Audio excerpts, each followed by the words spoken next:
Marissa Norcross. And I'm Dave Freund, and this is The Next Page. Marissa, how are you today? I'm great. How are you? I'm terrific. You know, it's the most wonderful time of the year. Mm-hmm. And I know for young moms and with kids in school, it's super stressful. But I have purposefully scaled back on a lot of stuff. Yeah, that's great. It is. Like, I love it. Like, I look at my calendar, I'm saying, wow, I actually have a free afternoon to catch up on things. Mm-hmm.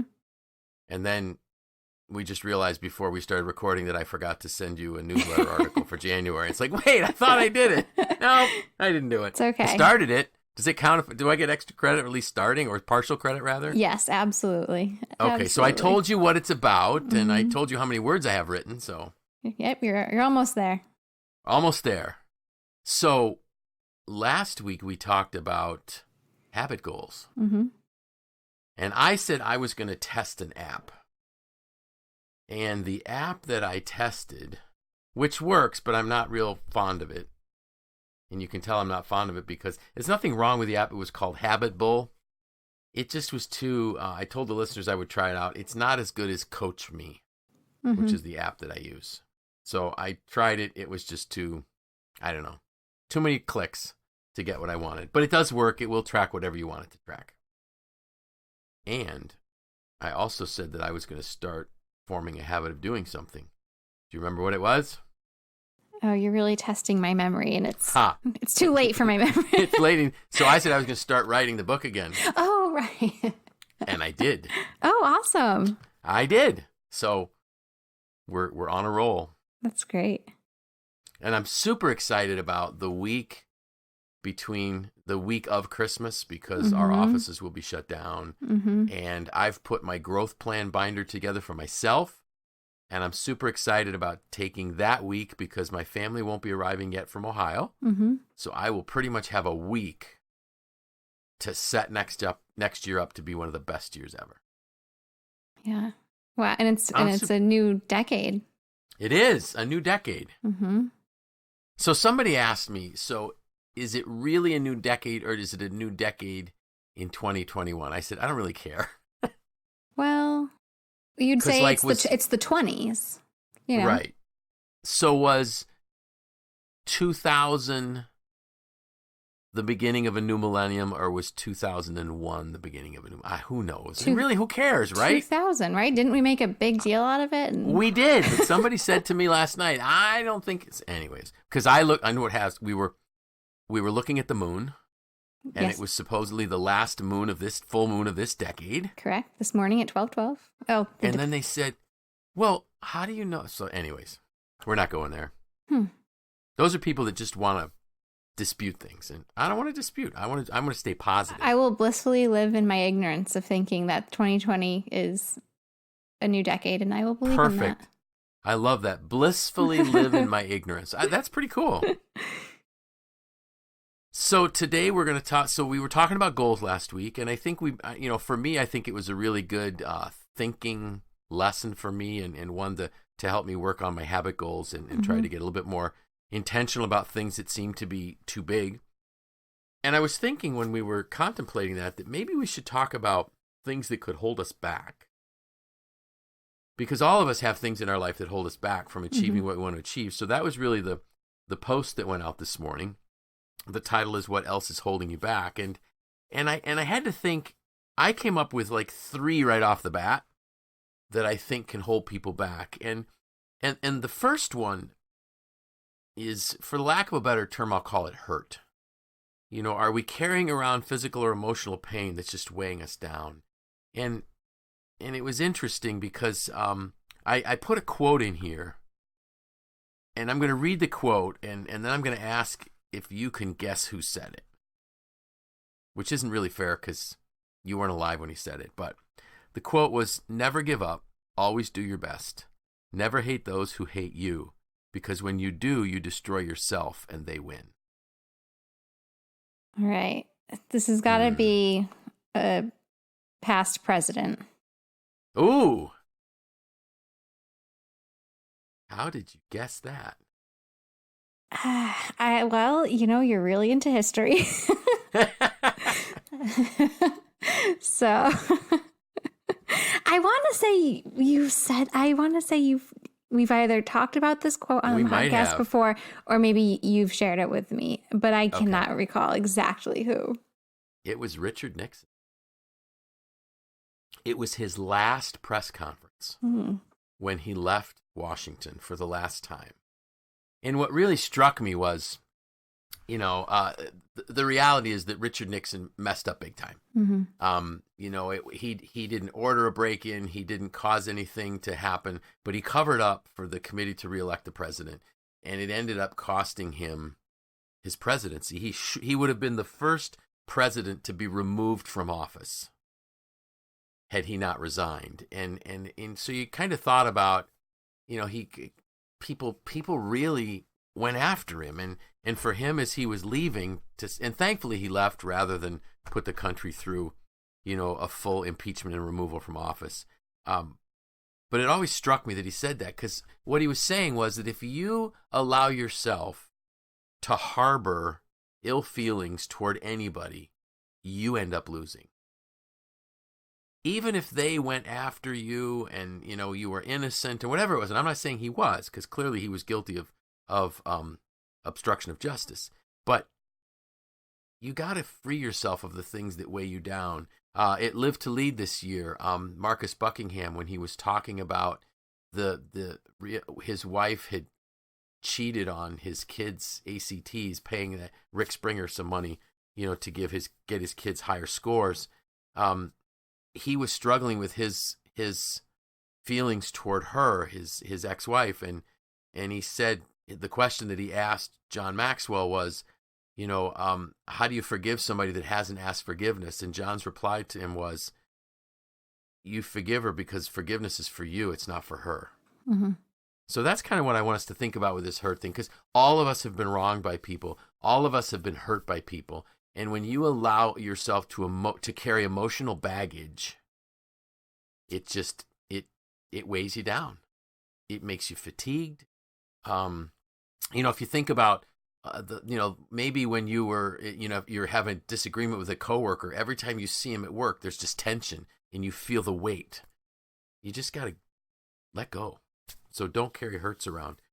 Another one was the distraction and loss of focus. And all of us are bombarded with so much information that if we don't find a way to separate ourselves from it for periods of time, Cal Newport calls it his deep work. If we don't do that, we won't be able to accomplish things. So you really have to kind of get the distraction and the focus away. One of them here, and this was one that I really, really struggled with, was failing to say no. And I remember for years, people, my wife, my mother, all kinds of people in my life were saying, when are you going to start saying no to some things? And I would just say, well, you don't understand. And then I remember it was the first time I ever heard John Maxwell speak live. It was in my certification event. And he said these words: sometimes you have to say no to the good to make time for the best. And I quickly took my phone out and sent the text to my wife. And I can only imagine what she was thinking. Here we've been telling him this for years, and some guy named John says it, and all of a sudden he believes it. But it hit me differently that day. Mm-hmm. And Michael Hyatt has had this quote, and I just read this today. Every time you say no to something that's not important, you're saying yes to something that is. So can you think of, in the last year, things you've said no to so that you can pursue the things that are important? Oh, definitely. I mean, I've talked about this before, Right. Especially when I talked about having our intentional seasons. Yes. I have said no to a lot of social engagements. Yeah. I've said no to certain expectations that I may have previously had for myself that just weren't realistic in the phase of life that I'm in with, like, my kids, my family. Yeah. I think those are some of the big ones. And I think it's just stepping away from things that aren't the best, right? So saying no, they might be good, but they're not the best. Right.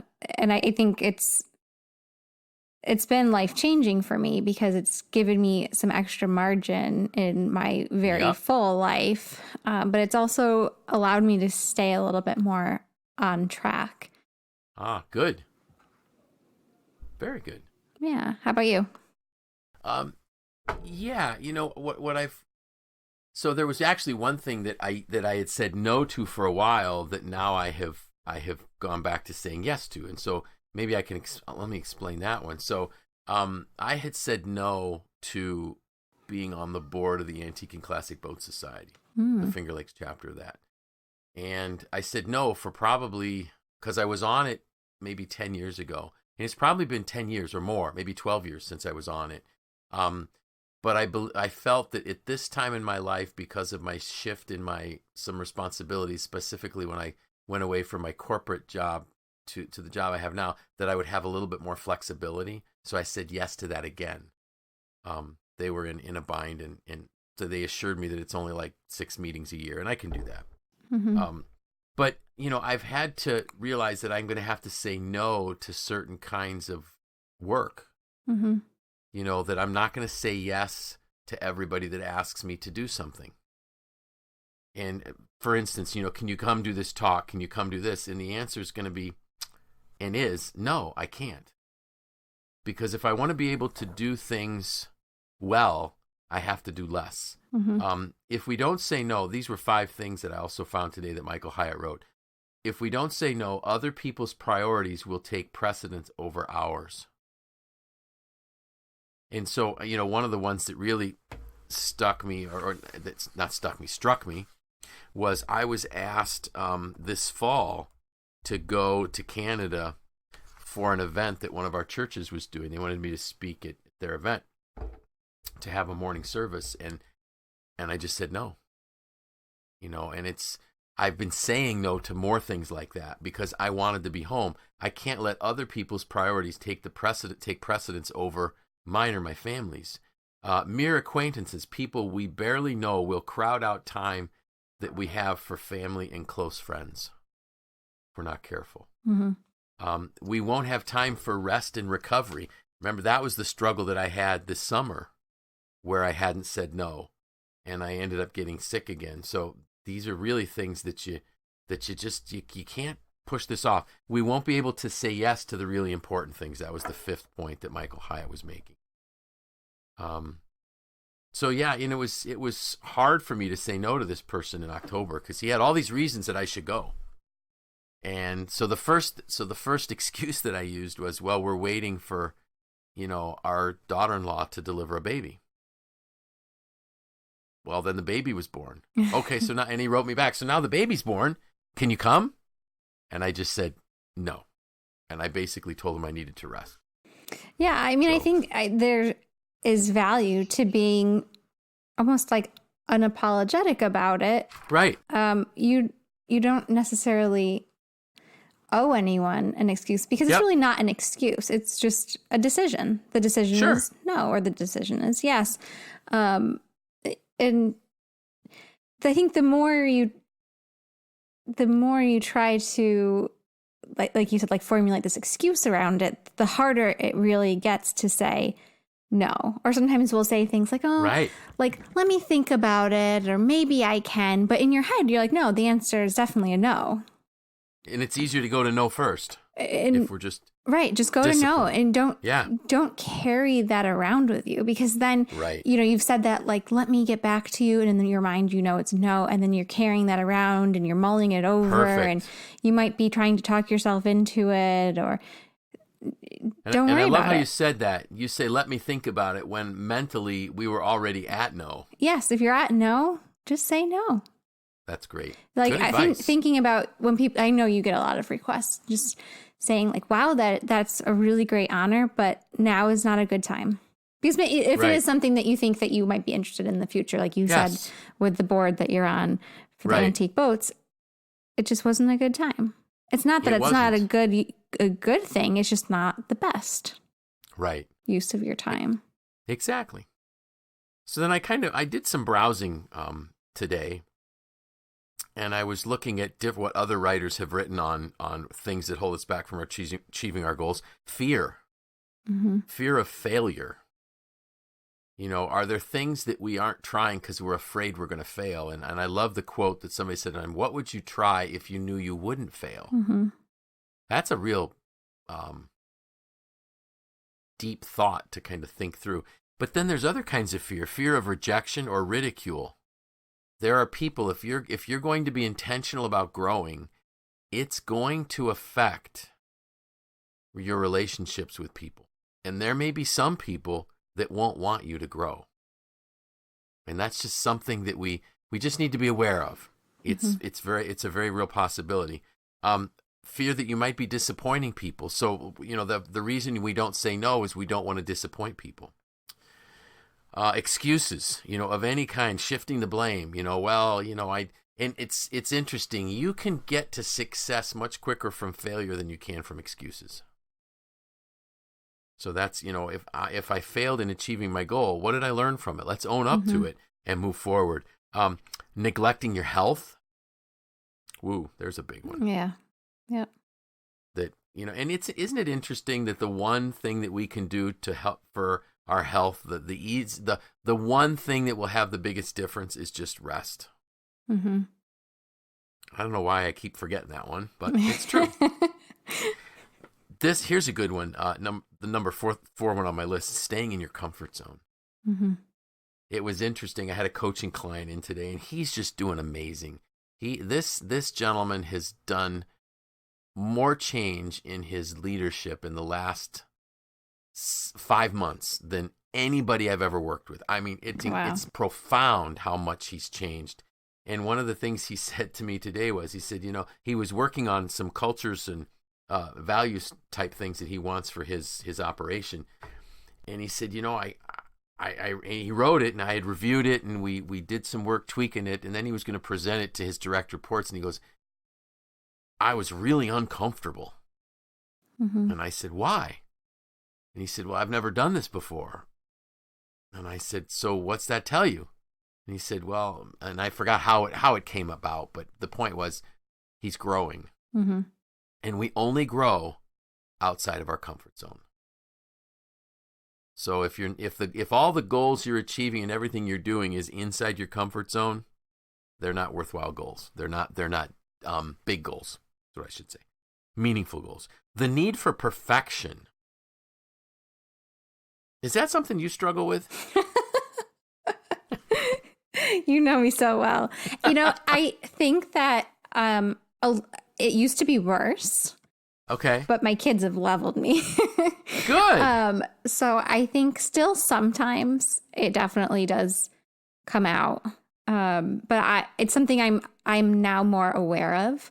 So when I do feel that getting in the way, I can course correct. But I think that was definitely really hard for me in the past.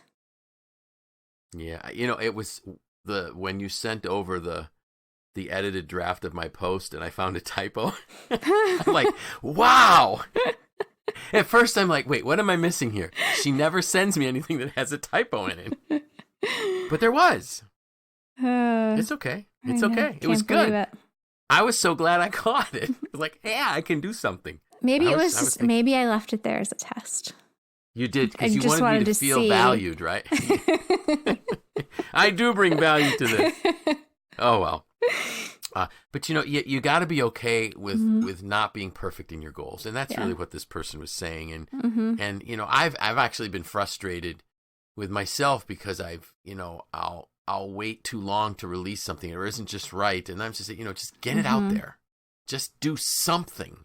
Don't be paralyzed to make sure it isn't perfect, or to make sure it's perfect rather. Yeah. Lack of consistency, that was really the one that we were talking about last week with the habit goals. And I love this point. It's more consistency than talent that helps you achieve a goal. It's just doing it every single day. And the next thing you know, you're extremely proficient at it. Procrastination. Oh, man, that's a bummer, isn't it? Yes. Oh, well, we're just going to move on from that one. We'll acknowledge it and move on. Limiting beliefs. We've talked about that. Yeah, it's a big one. Yeah. So why do you think people have limiting beliefs? We should ask your mom that. Right. I say, like, where's my mom right now? So it's too bad we can't have somebody call into the podcast while we're recording. But we don't go live, so. So I think we have a lot of limiting beliefs based on the stories that we've told ourselves over and over and over. You've talked about this before, like in your experience in high school where you struggled in school and that became your identity, and you thought that like that would be how everything was for you. And we all have that. I mean, that kind of comes back to the baggage. We all have these beliefs about ourselves, and I think we need to replace those limiting beliefs with the exact opposite. Right. Because we are all capable of doing things that we want to do, and this also comes back to finding our strengths and working to those strengths instead of trying to get better at something that's just really not in our strength zone. Exactly. Yeah. Move out of that, the drudgery zone and into the strength zone. So a lack of focus, we kind of talked about that one. Lack of the big picture. People can't see, if we don't understand how our goal is going to fit into the big picture, it just drags us down. This was a great one I found, not having a plan with contingencies. Life happens. And unless we know that life is going to happen, we don't build the contingencies in to overcome some of those things. It's the margin piece. Margin is just a contingency. I think that's why a lot of, you read like most New Year's resolutions are completely dissolved by February, was it like 13th or something like that? Something like that, yeah. And I think it's because, end of December, early January, we're ready to go. We have it all planned out, or how we think it's going to go. And then life happens, like you said. And there was no contingency. And it's like, well, throw it out the window. And you spend the next 10 and a half months not revisiting it and wasted all that time. Exactly. And sometimes money. The amount of money people pay for gym memberships and equipment type of thing. Yeah. Not reviewing and adjusting the plan as you go. That's a critical one. What can hold me back is if I realize, okay, I have to change something here. There's nothing wrong with admitting that the plan that I had in place isn't working. Adjust it. There's nothing sacred about the plan. It's a plan.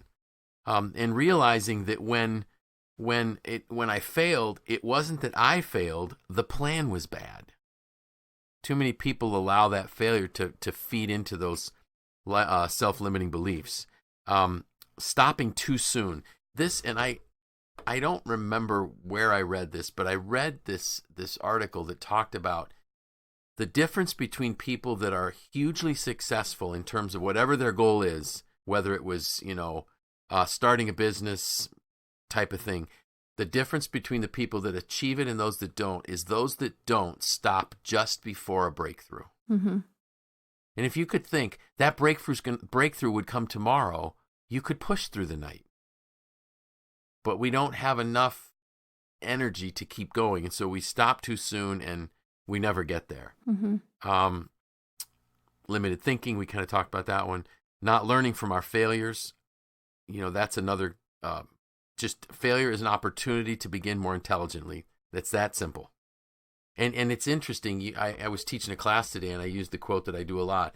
It's much easier to go from failure to success than from excuse to success. Because if we're just making excuses, we're not going anywhere. Lack of clear vision. Do we really, really know what we want? Can we visualize it? And I brought that up with my coaching client today. I said, what the neat part about the conversation I had with him was he was getting to the point where he used to think that at the end of the month, he had to be out on the floor making sure everything got shipped. And he's a senior man. He's a senior leader in the organization. And he said to me, he says, I kind of feel like I'm not useful anymore because they don't need me out on the floor. And it was a perfect lead-in. So I said, so really, what do you think you should be doing with your time now? And the point was that at his level, he should never have been focused on what was shipping every month. he had people to do that. He had people out on the floor that were supposed to do that. His job is strategic thinking and envisioning what does his organization look like 5-10 years down the road. And so I was able to share with him, listen, try to develop this mental picture, this vision of what you want your organization to be. That's where you should be spending your time now. You're developing your team, let them work, and work on the vision for the next 10 years type of thing. That's just super huge, that be able to have that clear vision. And actually in Napoleon Hill's book, Think and Grow Rich, when Andrew Carnegie asked him to find out why Carnegie and his friends had been so successful in business, the common theme was that all of them could visualize what their organizations looked like. Mm-hmm. They literally could see the future before it was even created. The last one I had here is we get discouraged because we want instant results. I mean, I love a diet on the first day.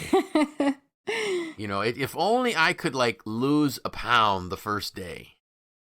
Nope, doesn't happen. So we have to push through that. Just say, you know what? It's not about the goal. The weight loss one and maybe the exercise goal, those were our great habit goals. Mm-hmm. Because then we can check off the fact that I didn't eat junk X number of days in a row. I stayed on my diet in terms of what I should eat so many days in a row, and that becomes my motivating factor, not getting on the scale. Because if we do that long enough, when we get on the scale, we will have lost weight. Mm-hmm.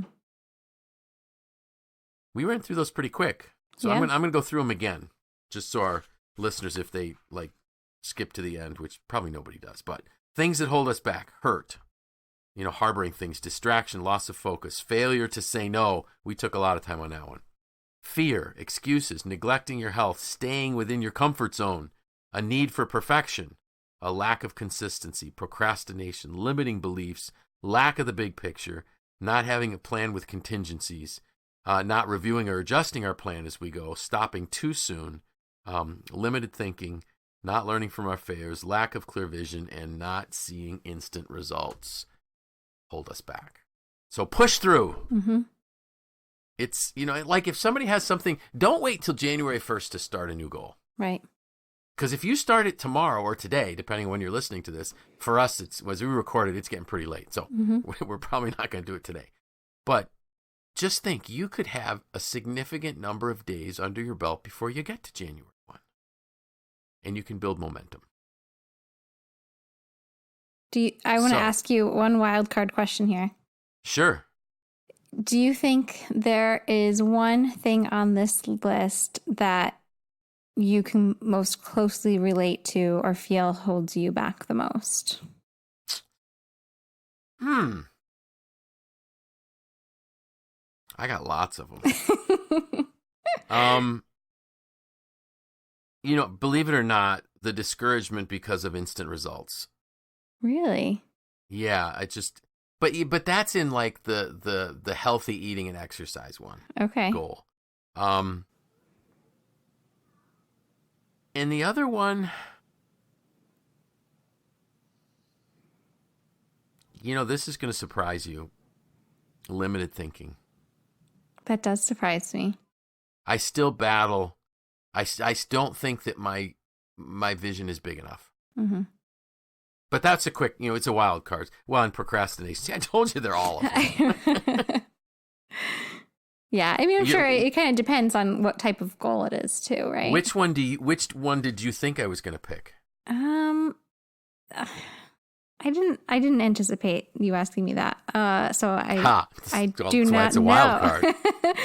I don't know which one I expected you to say. But you did surprise me with your answers. And the reality is all of these will fall into play at some time or another. Right. Just because we're human. Mm-hmm. And it depends on, there can be times in this year when I know it's going to be neglecting my health because I'll just be, I will fail to eat the airborne gummies and down on my back I'll be. But yeah, actually, okay. Probably the number one, now that I flip back to the front page, it's going to be between distractions, loss of focus, and failing to say no. How's that? Yeah, I can see that. Yeah. So, when this airs, we're a week before Christmas, right? Yes. Yeah. Wow. Mm-hmm. So, do you have anything special on your seasonal bucket list?